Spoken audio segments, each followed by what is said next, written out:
Donc plus sérieusement, je pense que nous sommes au bout de nos travaux qui ont commencé depuis hier. Je voudrais d'abord adresser mes remerciements tout à l'heure à Mme Franny Léautier qui a accepté, je pense que on l'a pris chaque fois en embuscade depuis hier pour vraiment des exercices pour lesquels elle n'était pas préparée, mais je crois qu'elle a fait un excellent travail en nous présentant une synthèse qui est vraiment très intéressante. Merci beaucoup. Donc je voulais aussi remercier notre frère Jorge Santos du Cap-Vert qui a aussi fait un excellent travail en écoutant la déclaration tout à l'heure. Je me rends compte vraiment de la richesse de nos débats parce que je n'avais pas à l'esprit que nous avons pu embrasser autant de sujets, donc c'est extrêmement important et je voulais vraiment me féliciter pour la qualité de ce travail qui a été fait et pour le rendu qu'il nous a donné. Naturellement, notre plus grand défi, c'est toujours vraiment d'être le plus pratique, le plus pragmatique possible et de regarder parmi toute la panoplie de recommandations, de suggestions qui ont été faites, celles qui sont les plus à même d'être mises en œuvre dans le court terme et regarder ce qui est faisable dedans dans l'immédiat et aussi surtout hiérarchiser parce que nous ne pouvons pas tout faire tout de suite et avoir tous les moyens pour pouvoir faire ça. Il faudra qu'on regarde quels sont les éléments qui sont de nature plus stratégique ou plus catalytique et qui puissent vraiment créer les conditions pour d'autres éléments pour qu'ils puissent venir. Ça, c'est la première réflexion que je voudrais faire. La seconde, c'est vraiment de regarder avec peut-être l'aide du ministre Robert Busset, parce que je sais que chacun de nous, en venant ici, on s'est beaucoup sacrifié, beaucoup sont venus vraiment de façon tout à fait désinformée, avec un grand engagement, une détermination pour vraiment servir le continent, servir la diaspora. Je pense que comment maintenir cette énergie-là vivace, comment faire en sorte que nous puissions canaliser cette énergie dans le fleuve du 9e congrès panafricain qui va se tenir à Lomé et faire en sorte que nos discussions ici sur cette thématique particulière puissent aussi irriguer et être en relation avec toutes les autres thématiques qui ont été discutées ailleurs. Donc il va falloir regarder pour que ça ne puisse pas se perdre en cours de parcours. Et nous serons à l'écoute du ministre Robert Busset et du Haut Comité et également du comité scientifique pour voir ensemble quelles sont les modalités de mise en œuvre qui sont généralement, nous Africains, on est très très bons dans les engagements, les visions, les grands dessins, mais quand il arrive à mettre en œuvre, on peut avoir des difficultés. Or, nous savons qu'un voyage de 1000 km commence par un premier pas. Donc, commençons au moins à poser un pas quelque part pour qu'on puisse avancer, pour qu'on puisse mériter aussi de la confiance de tous ces hommes et de toutes ces femmes qui ont voyagé à travers le monde pour passer 2 jours avec nous ici à Bamako, un pays qui, quand vous ouvrez les journaux, je crois que la première une que vous voyez va vous faire fuir plutôt, au lieu de venir. Mais je pense que vous avez pris sur vous le courage de venir ici, de passer ces 2 jours avec nous pendant le mois de Ramadan et dans la chaleur, et pas toujours dans les meilleures conditions. Donc je voudrais vraiment remercier tous ces hommes et toutes ces femmes qui se sont joints à nous pour cet exercice en particulier. Donc, merci. Merci. D'abord, dans le lot des remerciements, je voudrais toujours commencer d'abord par remercier le président de la transition, le colonel Assimi Goïta, qui ne parle pas beaucoup certes, mais il suit tout ce qui se passe et il est très engagé par rapport à ce que nous faisons. Il suit, il est avec nous et quand nous l'avons rencontré aujourd'hui, je pense qu'il a fait aussi des réflexions supplémentaires qui n'étaient pas dans nos discussions, que nous devons certainement intégrer parce qu'il a beaucoup insisté sur la dimension sécuritaire que nous n'avons pas intégrée, qui est aussi une question existentielle pour nos pays et qui devient même une question de géopolitique parce que même pour pouvoir affirmer notre dignité africaine, il faut qu'on puisse exister, se défendre, protéger nos communautés. Je pense que la question de la sécurité qu'il a soulevée et qui est possible. Parce qu'il y a quelques années, nous pensions que la question sécuritaire, même les Maliens ne croyaient pas qu'on était en mesure d'enregistrer des progrès sur la question sécuritaire. C'est possible, mais seulement les dessous des cartes est faux. C'est ce qui n'a pas permis de trouver des solutions. C'est ce qui a fait qu'ici, pendant 10 ans, tout a été essayé. Il y a des milliards qui ont été engloutis. Toutes les armées du monde étaient présentes au niveau du Mali ici. Pourtant, on a l'impression que c'est depuis qu'on n'a pas toute cette puissance avec nous qu'on va même plus vite. Donc c'est dire que, merci beaucoup, c'est dire que souvent on va aller chercher très loin des solutions qui sont à notre pied. Je crois que souvent il faut que notre sagesse fasse en sorte que nous puissions regarder à notre pied pour commencer à regarder et identifier des solutions, que ce soit sur le plan sécuritaire ou autre. Je pense que nos arrière-grands-parents du temps de l'Empire du Mali et de ceux qui sont venus avant, mais ils ont pu protéger leur communauté, assurer leur sécurité. Bon, je ne pense pas que nous ne soyons pas en mesure de faire, même sur la question de la sécurité, je pense que nos amis de la diaspora sont là. L'Afrique est en mesure d'assurer sa propre sécurité. Parce que je ne peux pas comprendre que plus de 50 et quelques pays africains, nous ayons besoin de pays qui ont souvent la taille de l'Afrique du Sud ou du Cameroun, à l'extérieur du continent, que ce soit ces pays qui viennent nous aider à assurer la sécurité, pendant que le Burkina, le Mali, le Niger se battent pour pouvoir assurer leur propre sécurité. Il y a des grands pays qui ont des moyens, qui sont assis, qui nous regardent. Je veux dire des pays africains. Parce que les Africains n'aident pas les Africains, pas parce qu'ils n'ont pas les moyens, mais parce qu'eux-mêmes ne sont même pas conscients qu'ils peuvent aider. Parce que quand on voit le problème, on pense qu'il est trop grand, mais souvent. Mais pourquoi même pas le Togo peut dire, bon, le Mali, vous faites face à ce problème, moi j'ai 3 hélicoptères, je peux vous donner 100 heures d'hélicoptère par mois. Il y a beaucoup de pays autour de nous, si chacun nous donnait ces petites heures pour faire de la logistique, etc. Parce que c'est ce que je dis, parce que quand on parle de ces questions, les gens pensent qu'il faut avoir des milliards pour faire.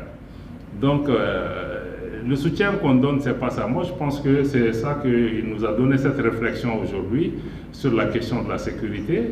Et je pense que pour pouvoir régler la sécurité, il faut y croire d'abord. Il faut comprendre quel animal on est en train de combattre. Parce que tu ne peux pas régler un problème que tu n'as pas compris. Donc, il faut chercher à comprendre d'abord pour pouvoir chercher des solutions. Et la deuxième chose, c'est vraiment d'exprimer au nom des plus hautes autorités maliennes nos sincères gratitudes, pas à toi, Robert, mais au président du Togo, hein, mais à travers toi. Hein. Non, je le taquine, je l'aime bien, mais hein, on se bat, mais on s'entend toujours.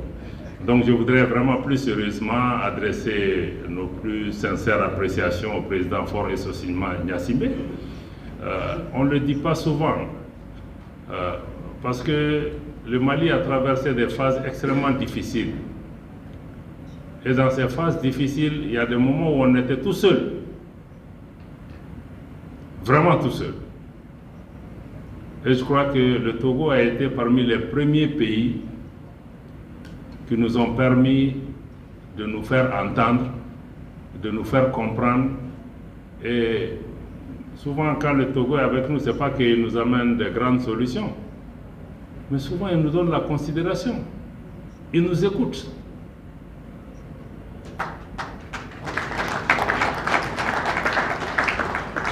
Et c'est cette écoute et ce respect et cette ouverture, ce dialogue qu'ils ont eu, parce qu'à un moment, on était ostracisés et on était presque stigmatisés. Quand je voyais qu'on partait dans des réunions dans la région, certains collègues ne voulaient même pas prendre de photos avec nous. Certains collègues ministres, ils avaient peur pour dire que vous êtes sous sanction. Si on prend une photo avec nous, si les gens voient. Bon, c'est vous dire à quel niveau on était. Et en ce moment, le Togo a décidé que non, nous, on décide de parler avec tout le monde. Nous, on écoute tout le monde, ce sont des frères. Et je pense que c'est là où ça a commencé et je me réjouis que vraiment le Togo nous ait approchés pour que nous puissions organiser cette rencontre. Je pense que c'est un devoir pour nous. C'est un devoir pour nous vis-à-vis du Togo, vis-à-vis des autres pays africains. C'est un devoir pour nous parce que le panafricanisme est dans l'ADN de ce pays. Et cela n'a pas commencé avec l'indépendance. Le Mali a toujours été ouvert par rapport à ce panafricanisme. Et nous tous, Mali ici, nous venons de partout aussi. Nous venons de partout. Et je crois que le monde entier aussi se trouve parmi nous. Donc je voulais remercier et féliciter le Togo pour la confiance qui a été placée en nous. Je voulais aussi, en troisième lieu, me féliciter de la qualité de nos travaux et des conclusions auxquelles nous sommes parvenus. En particulier, saluer la diversité, parce que dans cette salle, nous avons des intelligences insoupçonnées de tous les secteurs d'activité, de tous les pays. Certains sont venus de très loin, des Amériques, de l'Asie, de tous les continents. Donc je voudrais vraiment me féliciter d'autres qui travaillent avec le gouvernement, d'autres avec les universités, d'autres avec la société civile, donc de tous les différents milieux. Mais dans la discussion, je n'ai pas senti qu'on avait des cloisons où on avait des tranchées où les factions se battaient. Je sentais plutôt une unité d'action, une unité dans la passion pour notre continent, pour sa diaspora, une passion pour pouvoir réaliser les choses ensemble. Donc on avait le sentiment qu'on partageait des choses qui étaient plus importantes que nous-mêmes. Donc je voudrais vraiment me féliciter de cette diversité. Et je pense que si nous arrivons même à l'intérieur de nos pays à travailler dans ce type de diversité, parce que la diversité n'empêche pas l'atteinte d'objectifs. C'est peut-être si vous n'avez pas d'objectif, vous n'avez pas de vision, que la diversité devient un problème. Mais si vous avez une vision, vous avez un objectif, chacun saura le rôle qu'il peut jouer. Et dans une famille, dans un pays, chacun joue un rôle, du plus insignifiant au plus élevé. Chacun a son rôle et personne ne peut remplacer l'autre. Donc je pense que ça, c'est une des leçons que je retiens. Et je me félicite donc du résultat qui a été atteint.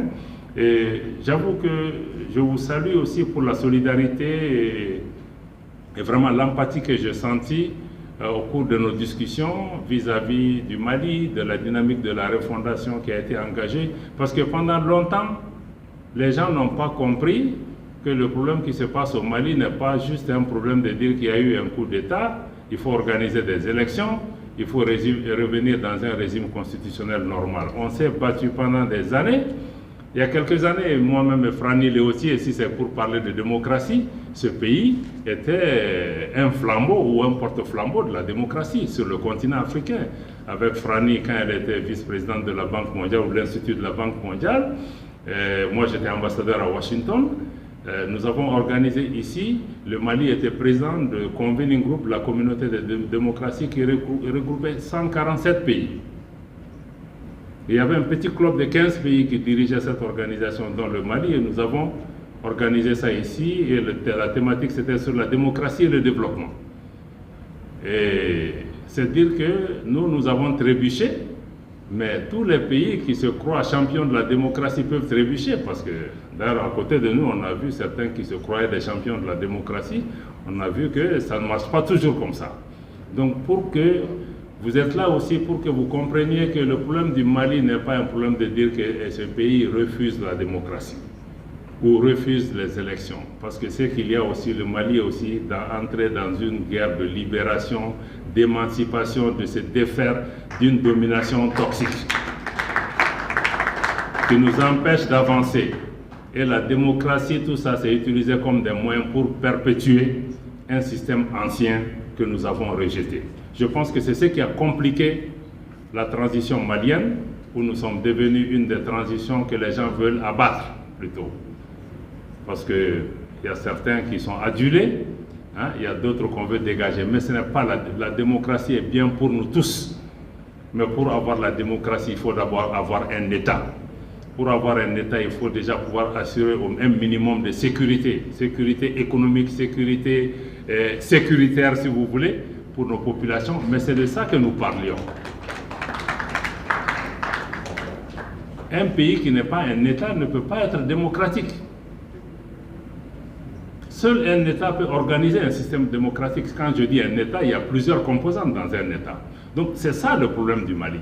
Je pense que souvent, aidez-nous, vous qui êtes dans la diaspora, pour que vous qui êtes venus ici, passer quelques jours, pour que les gens comprennent que le problème qui se pose ici, là, ce n'est pas un problème les élections, on peut organiser même demain. Mais après, celui qui va s'asseoir va tomber dans les mêmes problèmes qu'on était. C'est pourquoi on avait dit, faisons une feuille de route de la refondation pour régler certains problèmes politiques majeurs pour que, quand on va arriver aux élections, le président qui sera là, il va pouvoir se focaliser sur les préoccupations des populations et non sur son fauteuil. Parce que malheureusement, dans beaucoup de nos pays, nos chefs d'État, leur préoccupation principale, c'est comment je peux sauver mon fauteuil. Et je crois que quand on en arrive là, c'est vraiment un échec déjà. Donc avec ces réflexions, je voudrais enfin m'arrêter pour pouvoir juste faire quelques mots de remerciement à vous tous d'être venus avec nous ici à Bamako, passer ces moments. Et je peux vous réitérer l'engagement total du Mali à continuer cette œuvre avec vous. Je veux féliciter en particulier notre comité d'organisation qui a été à pied d'œuvre. Merci beaucoup. Merci. Si on peut applaudir vraiment nos frères, nos amis, nos collaborateurs qui ont travaillé, certains depuis des semaines, pour qu'on puisse arriver là. Je voudrais vraiment, moi, j'espère que le ministre des Affaires étrangères du Mali n'est que la partie visible de l'iceberg. Donc c'est les autres qui font le travail et je voudrais vraiment qu'eux soient reconnus. Je voudrais remercier aussi la sécurité ici à l'intérieur, mais la sécurité aussi en dehors, parce que tout a été mis en œuvre pour que vous puissiez venir ici, tenir votre réunion, repartir, voilà, pour pouvoir montrer aussi une autre face de notre pays. Donc je remercie tous les services de sécurité maliens. Je voulais remercier également nos interprètes traducteurs qui nous ont permis de nous comprendre. Également, je veux remercier toutes les équipes techniques, logistiques qui nous ont aidés pour pouvoir avoir une partie. Je parle de technique seulement, je vois que le micro commence à ne pas donner. Je n'oublie pas nos amis de la presse nationale, la presse internationale, surtout la presse panafricaine. La presse qui nous permet nous-mêmes de raconter notre propre histoire, je voudrais les remercier. J'espère que je n'ai oublié personne, mais en tout cas, je voudrais adresser nos remerciements à tous. Ah oui, bon, il paraît qu'on a oublié, mais je pense qu'on allait finir cette session sans entrer dans la dimension culturelle parce que notre frère Jorge Santos, ministre des Affaires, ministre des communautés du Cap-Vert, aujourd'hui c'est son anniversaire.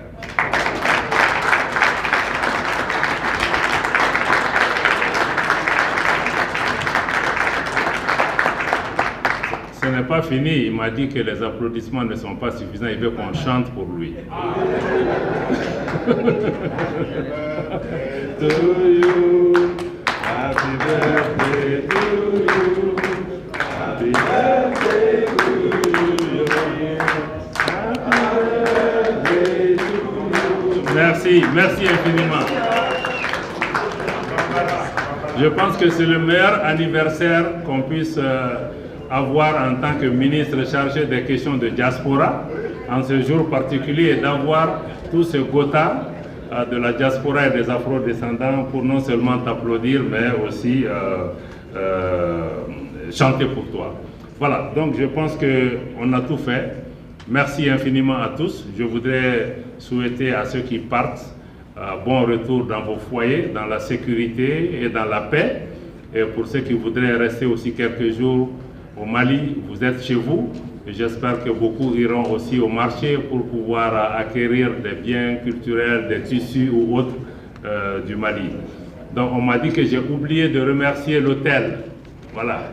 Donc je remercie tout le personnel de l'hôtel et le management pour cet appui-là.